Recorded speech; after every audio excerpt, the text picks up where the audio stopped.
bom dia. Estão me ouvindo?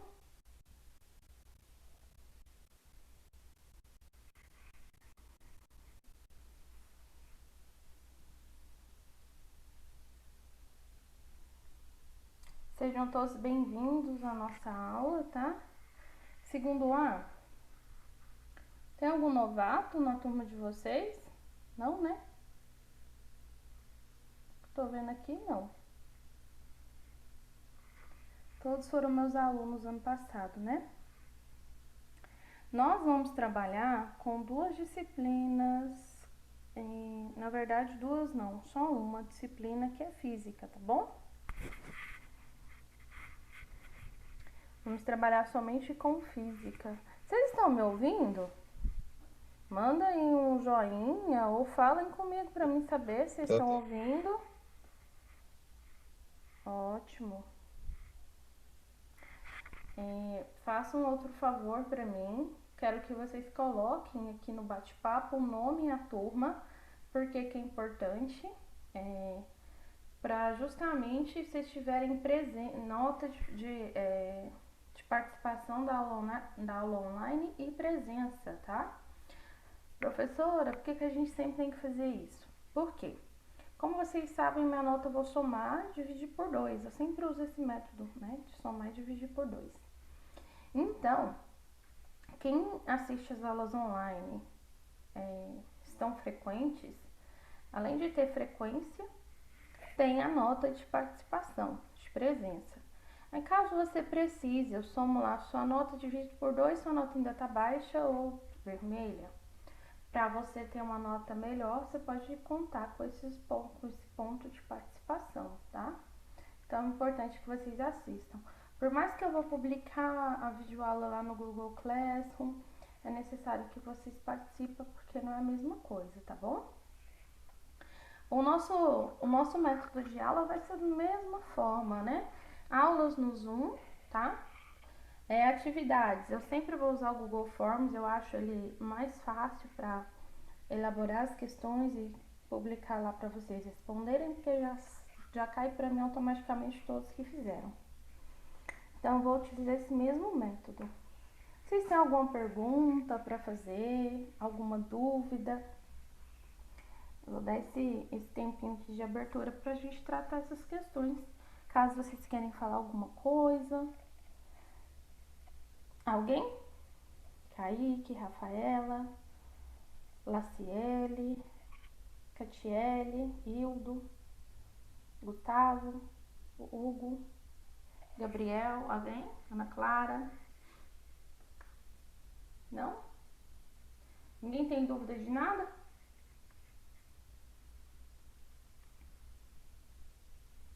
Outra coisa, não esqueçam de, por favor, Ok, Gustavo? Não esqueçam, por favor, de colocar um nome aqui, viu? No bate-papo, nome é a turma. Coloquem, por favor, tá bom? Então, vamos lá. Vou fazer o compartilhamento de tela com vocês e deixa eu explicar. O primeiro conteúdo nosso de física vai falar de calorimetria, tá? Na verdade, temperatura e calor, tá? No caso, é termometria. Então, nós vamos tratar inicialmente desse assunto. Então, eu preparei para vocês um conteúdo super facinho. Na verdade, não é de produção, autoria minha, mas de um professor. Ele é um trabalho que ficou bem elaborado, então por isso eu vou utilizá-lo para dar essa aula para vocês, tá bom? Quem tá chegando agora, Maria Eduarda, coloca aqui para mim no bate-papo, tá?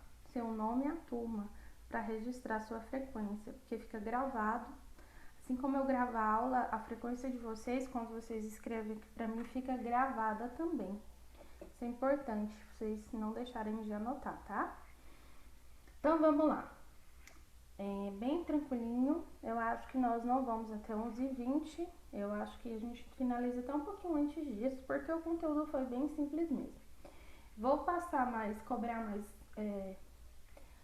exigir mais um pouco de vocês a partir das nossas próximas aulas. Primeira aula eu gosto de dar bem introdução, conversar com a turma primeiro, explicar o que eu vou fazer e tal. ouvir de vocês, o que vocês acham também, para depois a gente seguir em frente, tá? Vocês estão vendo aí meu compartilhamento de tela? Todos vocês?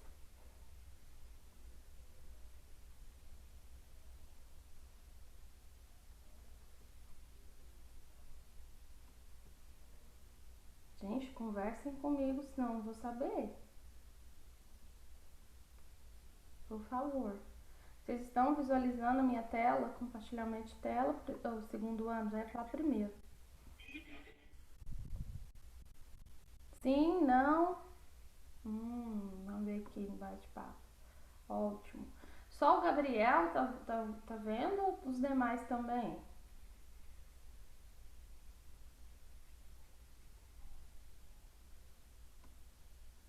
Tá, então vamos lá. Então, temperatura e calor, vamos entender, compreender os termos, né? O termo quer dizer que é igual a calor. E a logia, né? Termologia quer dizer estudo. Então, é a parte da física que se encarrega, né, de estudar o calor e todos os seus efeitos sobre a matéria. Termometria é o estudo, né, das medidas de temperaturas e todos os seus efeitos, né, que são provocados pela variação. Então, aqui no exemplo, a gente tem dois corpos, um corpo frio e um corpo quente. Vocês podem observar que as partículas do corpo frio, elas são bem mais espaçadas umas das outras, bem mais distantes umas das outras, porque elas estão, as partículas ficam paradas, professora? Não, todas ficam em movimento, tá? Mas quando o corpo ele é frio, elas se movimentam mais devagar. Quando o corpo ele é quente, essas partículas elas ficam mais agitadas, como mostrado aqui no exemplo 2, tá? Então, ó, todos os corpos eles são constituídos de partículas que estão sempre se movimentando, como eu havia dito. Esse movimento é o que a gente chama de energia interna do corpo. E o nível dessa energia interna vai depender muito da velocidade em que essas partículas elas estão se movimentando, tá? Então, se elas se movimentarem mais, ela tem um nível de energia interna maior. Se movimentar menos, o seu nível de energia interna é menor. O estado, né, de aquecimento desse corpo vai fluir de acordo no estado de agitação dessas partículas. E é isso que vai tornar, né, mais acentuado, né, vai se tornando mais acentuado à medida que esse corpo vai ficando mais quente. Então, essa definição, ela se define por isso, de acordo com o aquecimento que esse corpo tem, tá? Então, se ele tiver, como eu disse para vocês, se ele tiver mais calor, receber mais calor, as partículas serão mais agitadas, tá? E calor, né? O que é calor? Quero que vocês prestem bastante atenção nessa definição, porque vocês vão precisar dela para responder até alguns exercícios que a gente vai trabalhar, tá? Calor nada mais é que a energia térmica em trânsito. Quer dizer o quê? Que é a energia que está sempre em constante movimento e é a energia que é transferida de um corpo para o outro.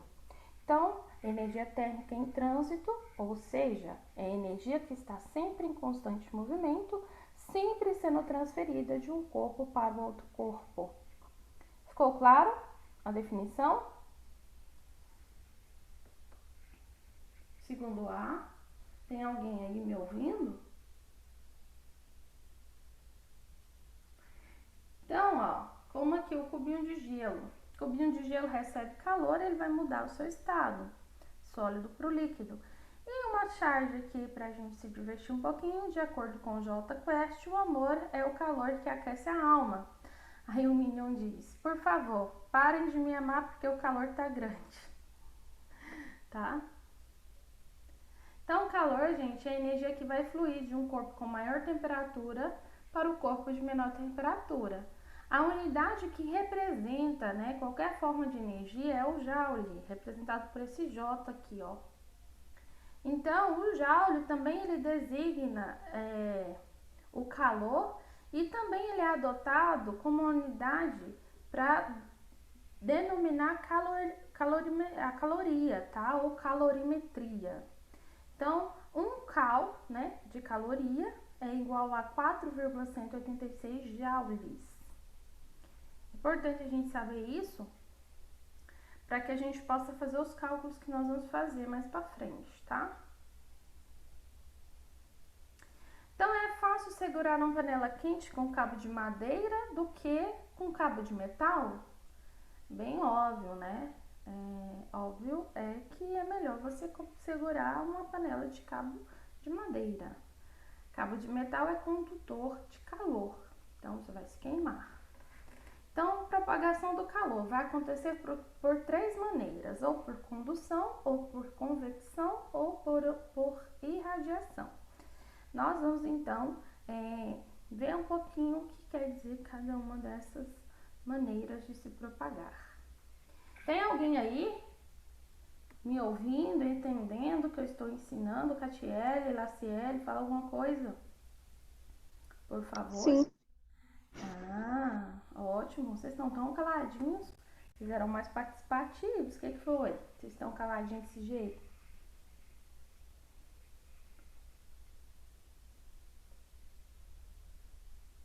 Então, posso continuar, né?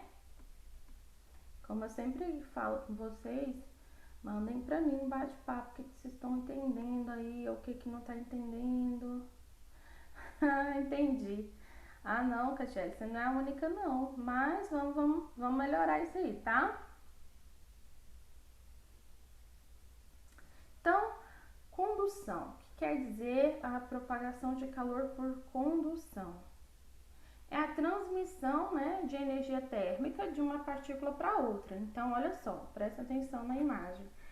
Inicialmente, essa partícula está recebendo calor, então ela vai transmitir essa energia recebida, energia térmica, para outra partícula. À medida que ela vai transferindo o calor recebido para as outras partículas, elas vão mudando de cor, tá vendo? Então, essa é a transmissão de energia que a gente chama de condução. Eu transfiro energia térmica de uma partícula para outra partícula. A convecção é a transmissão de calor que se dá pelo deslocamento de uma determinada massa de matéria, como o exemplo de quando a gente ferve uma água para fazer um chá, tá? Então, ocorre isso, uma transmissão de calor, né, que se dá por deslocamento de uma determinada massa de matéria, que é o que chamamos de convecção. A irradiação, ela vai ocorrer por meio de raios infravermelhos, como o exemplo da radiação solar. Então, o calor que transmite a radiação solar é transferido para a Terra. E a gente tem aí que a temperatura do Sol ela é maior que a da Terra. Quando a gente fala de equilíbrio térmico, a gente está falando que é o estado onde a temperatura de dois ou mais corpos elas são iguais. Quando a gente tem essa relação, né, um corpo está em equilíbrio térmico com o outro, a gente está dizendo que cessam os fluxos de troca de calor entre esses corpos, tá bom? Então, equilíbrio térmico é isso. É o estado onde a temperatura de dois corpos ou mais são iguais. Isso quer dizer o quê? Que o fluxo de troca de calor entre eles, ele para, ele cessa. Um exemplo disso é quando uma xícara de café é deixada por um tempo sobre a mesa e ela vai se esfriar até que ela entre em equilíbrio térmico, tá? De acordo com, deixa eu ver aqui, alguma outra substância aqui. Sim, tem sim, ô Catiele. Nós temos infravermelho de vários ambientes. Eu vou só falar daqui do exemplo e já te respondo. Então, quando uma xícara de chá ela é deixada por certo tempo sobre a mesa, por exemplo, ela vai esfriar até que ela entre em equilíbrio térmico com o meio ambiente, tá? Por exemplo, nós temos em casa micro-ondas, tá? tem radiação infravermelho. Nós temos o micro-ondas é o que mais tem. A própria televisão, tá? A própria TV, ela transmite, tá? Ela tem esse processo de radiação, mas o micro-ondas é o mais potente nesse caso, tá? E a gente tem também todos aqueles equipamentos que são construídos hospitalares que têm infravermelho, tá bom? E sofre radiação, tá bom? Respondeu sua pergunta? Ficou claro? Sim, a radiação de eletrodomésticos, a gente tem radiação até do próprio celular, viu, gente? Elas são pequenas, então elas não são tão nocivas, elas não são tão agressivas, assim, nocivas à nossa saúde, tá? Mas é aconselhado que, por exemplo, à noite, quando você for dormir, tem gente que gosta de ficar com tudo apagado e só o celular ligado. Principalmente se ele estiver carregando. O conselho que eu te dou para não prejudicar a sua saúde é não utilizar o celular enquanto ele está carregando, porque essa radiação dele é maior, tá?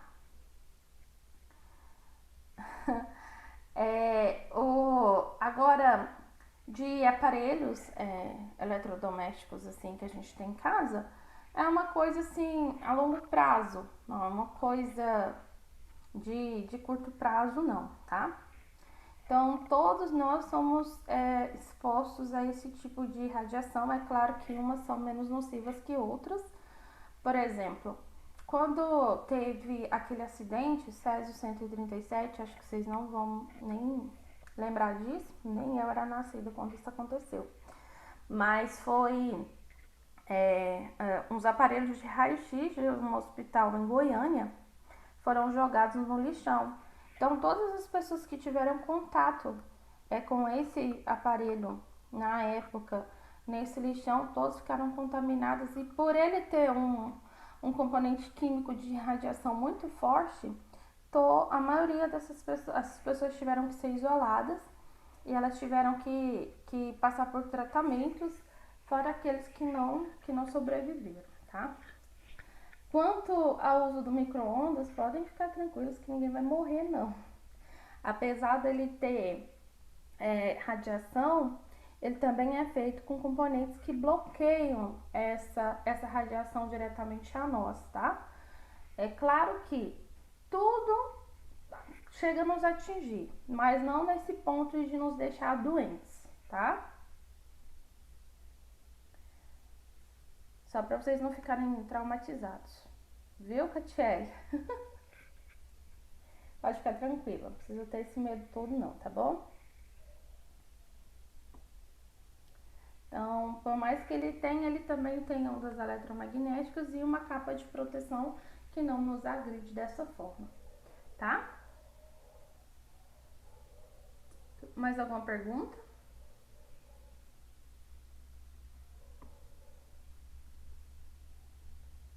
Então, um exemplo, né, de um aparelho que é utilizado para medir a temperatura, o calor, é o termômetro.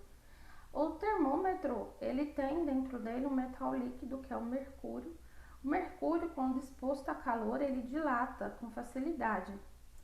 Então, por isso é possível medir a temperatura através desse tipo de aparelho, tá? E ele é muito importante. Agora melhorou, Gustavo? Melhorou ou tá ruim? Ótimo. Todos estão me ouvindo bem ou o áudio ainda está ruim?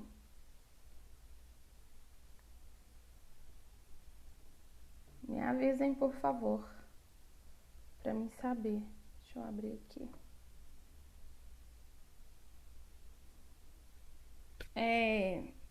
Ana Clara, você colocou sim para a pergunta de que melhor. Ah, entendi. Tá bom. E a Ana Clara falou sim ou porque melhorou porque está ruim ainda. Não entendi. Então, olha só. Quando ele é colocado, né, esse mercúrio, ele é colocado em um pequeno reservatório que a gente chama de bulbo. Ah, entendi, Ana, obrigada, tá? Por me responder.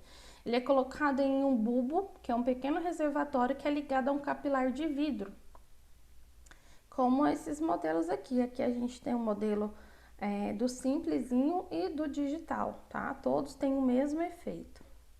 A diferença é que o digital tem que trocar a bateria quando ela pifa, tá? Para ele funcionar. Então, como que funciona dentro de um mercúrio? A gente tem um tubo capilar interno muito fino. Esse tubo capilar interno é aquele tipo um tubo, é um tubo mesmo, aquele tubo fininho que tem dentro do termômetro.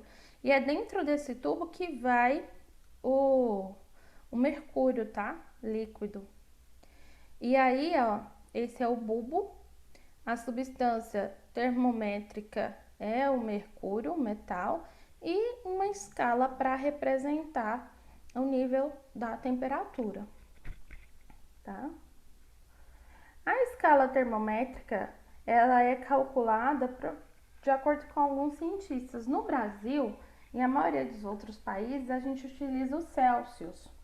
Tá vendo aqui, ó? Celsius, representado por essa letrinha, é do físico sueco Andrew Celsius. Já nos Estados Unidos, o fabricante de aparelhos meteorológicos foi o Daniel Fahrenheit. Então lá utiliza-se o Fahrenheit, representado pelo F. E o Kelvin, que é representado pelo Q, a gente utiliza essa escala dele para trabalho científico, dentro da engenharia também, tá? Dentro da física, da química. Então ele era um físico inglês, que era o William Thomson Kelvin. A gente usa a escala dele para calcular muitos trabalhos científicos. Essas escalas termométricas, né, as principais são essas: Celsius, Fahrenheit e Kelvin. Celsius e Kelvin têm 100 divisores, tá? Já a Fahrenheit tem 180. Na próxima aula a gente vai ver um pouquinho de fórmulas, como que a gente calcula isso daí, tá bom? A dilatação dos corpos, né? Então, pra gente finalizar, é o aumento da dimensão de um corpo quando a sua temperatura ela aumenta. Então, a observação 1, né? Quando o corpo ele é resfriado, acontece a contração. E a observação 2, a dilatação ela vai variar de acordo com a substância que o corpo ele é formado. Então, meninos, é isso. Alguém tem alguma pergunta, alguma dúvida sobre esse conteúdo de hoje? Sim, não? Dúvidas? Não? Vocês estão todos caladinhos, acho que não tem, né? Então eu vou postar essa aula lá no Classroom. E aí vocês verifiquem lá, tá? E aí a gente continua na nossa próxima aula. Não sei se vai ser essa semana, como é que vai ser? Provavelmente sim. Fiquem com Deus, foi bom revê-los, estar com vocês novamente, tá? E tenha uma boa tarde, porque amanhã praticamente já foi embora. Tenha uma boa tarde, a gente se encontra na nossa próxima aula. Tchau, meninos. Fiquem com Deus.